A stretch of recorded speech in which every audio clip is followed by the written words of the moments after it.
The night was quiet, but there was a strange stillness that felt almost sacred, as if the world itself was holding its breath. Somewhere in a small apartment in Oregon, a woman named Grace sat by her window, her hands wrapped around a cup of tea that had long gone cold. She wasn't looking for signs, not anymore. She had prayed months ago and convinced herself that heaven had gone silent. But that night, something inside her began to stir. It wasn't the wind or the city lights outside. It was something deeper, a presence that whispered through the stillness. Heaven was trying to get her attention, not through thunder or fire, but through peace so pure it made her heart tremble. For the first time in a long time, she closed her eyes without asking for anything. And that was when she heard it, not in her ears, but in her spirit. "Be still, I am here."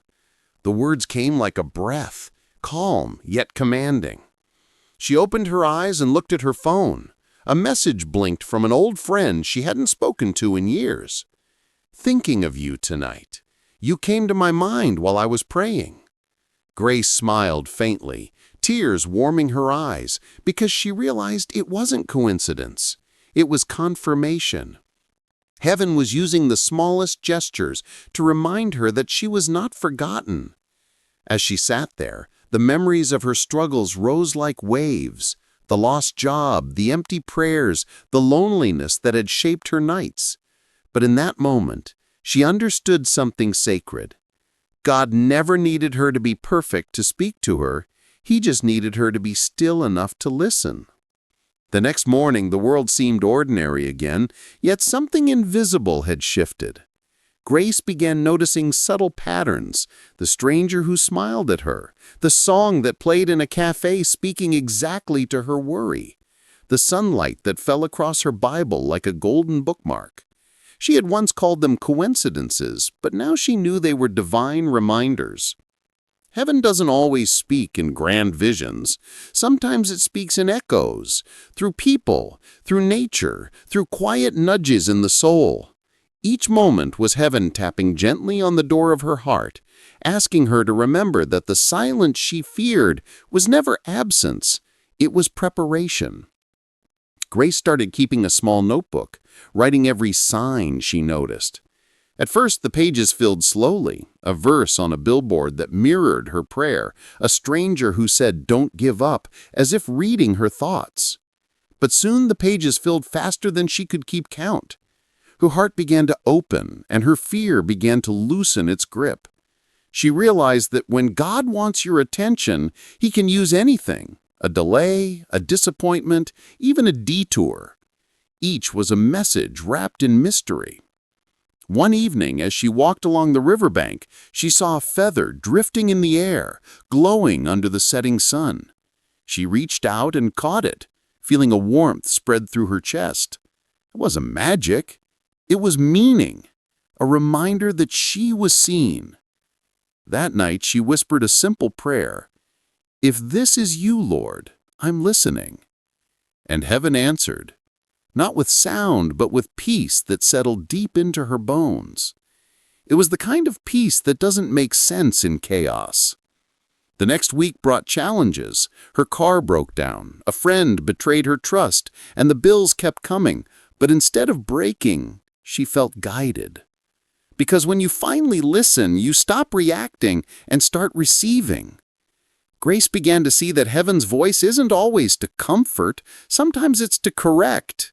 She realized how many times she'd ignored God's whispers because she was waiting for His thunder. Heaven had been calling her in gentle ways all along, through closed doors, through detours that protected her from places she was never meant to be. It took her a long time to understand that unanswered prayers are sometimes the loudest guidance of all. That realization changed everything. She no longer saw delay as punishment. She saw it as divine timing. Every moment became a conversation, not with words but with awareness. When she woke up, she'd whisper, "Good morning, God." When something went wrong, she'd say, "What are you teaching me?" And every time fear rose up, she'd hear that same quiet voice say, "Be still." Months later, Grace shared her story in a small church group, her voice trembling but steady. People listened, not to her eloquence, but to her honesty. And as she spoke, she realized heaven had used her own awakening to awaken others. That's how heaven works. It speaks to one to reach many.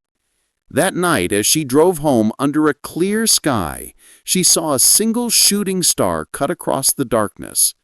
It felt like a wink from heaven, a reminder that the same God who placed the stars also orchestrated the moments that led her here. She whispered softly, "I hear you now." And for the first time, she truly meant it. Weeks passed, and Grace's life began to unfold like a quiet miracle. Nothing grand, nothing dramatic, but deeply real. The woman who once questioned everything now found meaning in the smallest details. A stranger holding the door, a bird resting on her windowsill, the way her favorite verse would appear unexpectedly online just when she needed it. She began to live in rhythm with heaven, understanding that when your heart softens, heaven can finally speak clearly. She got a small job at a local library. Not what she once dreamed of, but it brought her peace.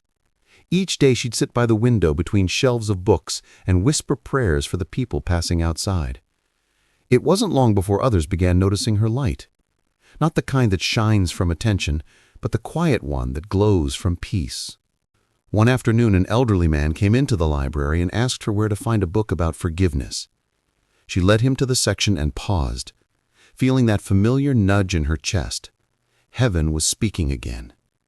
She smiled gently and told him, "Sometimes forgiveness isn't a book you read, it's a story you live." The old man's eyes softened as he nodded, and in that moment she felt it. Heaven using her voice to touch another soul. That night she went home and wrote in her journal, "When you let heaven use your pain, it becomes purpose." Those words would carry her through what was about to come, because the next season wasn't easy. Grace began to feel the weight of tests again. Sudden illness in her mother, financial strain, nights when loneliness returned like an old ghost. For a moment she wondered if the peace had left her, if heaven had gone silent once more. But then she remembered what she'd learned. Silence isn't absence, it's preparation. So she prayed, not asking why, but asking how to remain still when the storm returned. And one evening, as she sat in her car outside the hospital after visiting her mother, she looked up and saw rain falling under the streetlight. Every droplet caught the light like falling stars. And suddenly she heard it again, not in her ears but in her heart. "Even this is me." Her tears mixed with rain as she whispered, "Then I trust you." That was the night she truly surrendered, not because she understood everything, but because she didn't need to anymore. From then on, life didn't get easier, but it became holier. Grace began writing letters to people who had hurt her, not to reopen wounds, but to release them. She never sent most of them, but the act itself felt sacred. Each time she forgave, her spirit felt lighter, like heaven was removing weights she had carried for too long. Slowly her mother recovered, and Grace found unexpected blessings.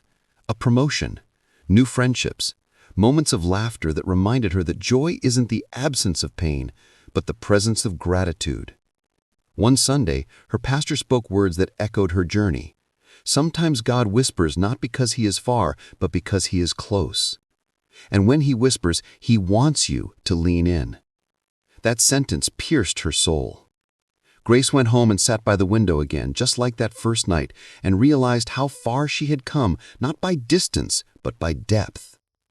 Heaven had been trying to get her attention, not to change her situation, but to change her spirit. The signs, the silence, the detours, they weren't random, they were divine choreography. Each pause, each pain, each prayer was heaven's way of tuning her heart to divine frequency. She looked back at her old journal and saw her early entries filled with desperation. "God, where are you? Why don't you speak?" But the newer pages were filled with peace. "Thank you for being patient while I learned to listen." One evening, while closing the library, she found a small card left on the counter. It had no name, just words written in delicate handwriting. "Your kindness helped me see God again. Thank you." She stood there, tears welling, realizing that she had become the very message she once longed to hear. Heaven had not just been trying to get her attention, but had been transforming her into attention, a living reminder for others that God still speaks.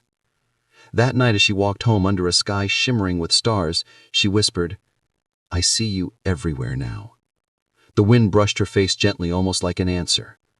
She smiled and looked up, the peace inside her stronger than any storm could shake. Because when heaven finally gets your attention, it doesn't just change your path, it changes your purpose. Months turned into a year, and Grace no longer lived waiting for miracles. She had become one. What once felt like a struggle to hear from heaven had turned into a life guided by divine rhythm. The world outside her hadn't changed much, but the world inside her had been reborn. People at the library began to speak of her presence like something sacred. "There's peace when she's around," they would say, not knowing that the peace wasn't hers, it flowed through her. One day, a young woman named Lily walked in with eyes swollen from tears. She had been through a breakup, a job loss, and said she didn't believe in God anymore. Grace listened quietly and then told her own story. How silence had taught her to hear, how pain had softened her pride, how heaven had found her in loneliness. Lily wept as if a dam had broken, and when she left she said, "I think heaven just spoke to me through you." That night, Grace sat by her window again, realizing heaven's attention wasn't a moment, it was a mission. Every person she met was a chance for heaven to whisper through her life. She started a small online page called Still Voices, sharing short reflections about God's quiet ways. She didn't expect anyone to read them, but within months, thousands followed. People wrote to her from around the world, from hospitals, from prisons, from bedrooms where they cried alone, saying her words found them at the right time. Grace often smiled at the irony. Heaven was using the same internet she once scrolled through in despair to now deliver light through her. She wasn't a preacher, not a prophet, just someone who finally listened. And because she listened, others could hear. But even as she helped others, her own faith kept deepening. Late one evening, she woke from a dream so vivid it felt real. She was walking through a vast field under a silver sky. The air shimmered like light breathing. In the distance stood a figure radiant and calm, eyes kind beyond comprehension. Grace fell to her knees without fear. The figure spoke with a voice that felt like music and thunder together. "Do not doubt that I am with you. Every silence was me waiting for your surrender. You are my voice where hope has grown quiet." When she woke, her pillow was wet with tears, not of fear, but of gratitude. She wrote the dream in her journal, knowing it wasn't for her alone. It was for everyone who would someday read her words and wonder if heaven still speaks. The next day, she shared part of it online, and the post went viral. People across the world said they felt something as they read it, a calmness they couldn't explain. Some called it chills, others peace, but Grace knew what it was. Heaven had found another way to reach the world. As time passed, she began to travel to small gatherings, invited by churches and communities who had been touched by her story.